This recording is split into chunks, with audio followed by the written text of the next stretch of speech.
आज की कहानी का नाम है सासू माँ मुझे अलग ही कर दो। नमस्कार मित्रों, आपका हमारे चैनल कहानियों के मंजर में स्वागत है। कहानी सुनने से पहले हमारे चैनल को लाइक और सब्सक्राइब करना ना भूलें। तो आइए सुनते हैं कहानी। मालूम नहीं यह कोरोना कब खत्म होगा। ज्योतिष तो कह रहे थे। इससे पहले कि मीना कुछ भी कहती, कविता गुस्से से बोली, यार चुप कर, मुझे कुछ नहीं जानना। दोनों लंच टाइम में ऑफिस में बैठकर खाना खा रही थी।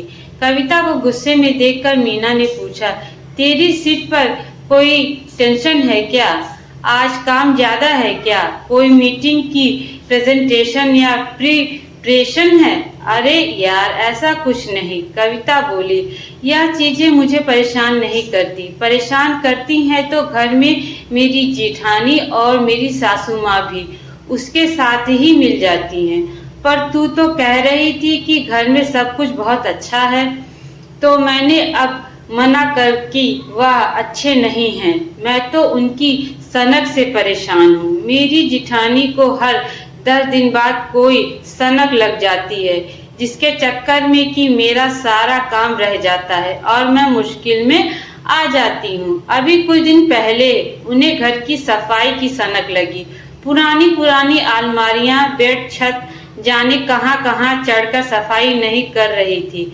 मेरे कई इम्पोर्टेंट कागज उनकी सफाई में ही खो गए थे।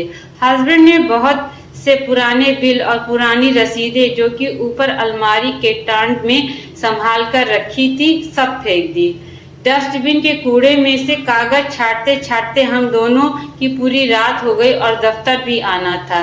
लगभग हर शनिवार इतवार मैं जो भी चाहती हूँ वह कर ही नहीं पाती। उन दोनों की सनक के कारण हर छुट्टी बर्बाद हो जाती है। सासू माँ तो उसके सफाई करने से बहुत खुश थी। उसके बाद जेठानी जी को पूजा की सनक चढ़ी। 5 बजे उठकर मंदिर में घंटियां बजाने लग गई। तो उससे तुम्हें क्या परेशानी है? भैया मुझसे तो ऑफिस आना होता है। घर का सारा रूटीन ही बदल गया। 7 बजे तक उसके बच्चों को भी स्कूल जाना होता है। अब वह देर से निपट कर खाना बनाने में व्यस्त थी तो उनकी बेटी मेरे से कई बार चोटी बनवाने आ जाती थी। या मैं अपना ब्रेकफास्ट बनाऊं तो उसे वह बेटे के स्कूल की टिफिन में रख देती थी। सबको हर काम समय पर ही करना होता है और उसकी पूजा का पता नहीं कब तक चलेगी। यहाँ तक भी ठीक है, एकादशी, अमावस्या, पूर्णिमा को तो उसे सुबह सुबह उसे मंदिर भी जाना होता था। पूजा के चक्कर में जो गैस धोने बैठ जाती है तो मुझे तो खाना इंडक्शन पर ही बनाना पड़ता था। कपड़े सिलने की सनक आई तो मेरे सूट को ही फाड़कर नंद रानी के मुन्ने का झबला बना दिया। कहती है यह बड़ा नरम कपड़ा था और तुम तो इस सूट को पहनती भी नहीं। सासू माँ भी उसे झबले को देखकर खुश थी तो कुछ कह भी नहीं सकती।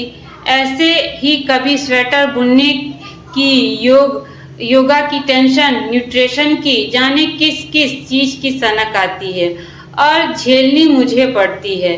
आजकल उसको ज्योतिष का रोग लगा है। ऑफिस आते हुए मैंने उससे गुस्से में पूछ लिया कि मुझे तो सिर्फ यह बता दो कि आपकी इन सनकों के लिए कौन सा ग्रह जिम्मेदार है।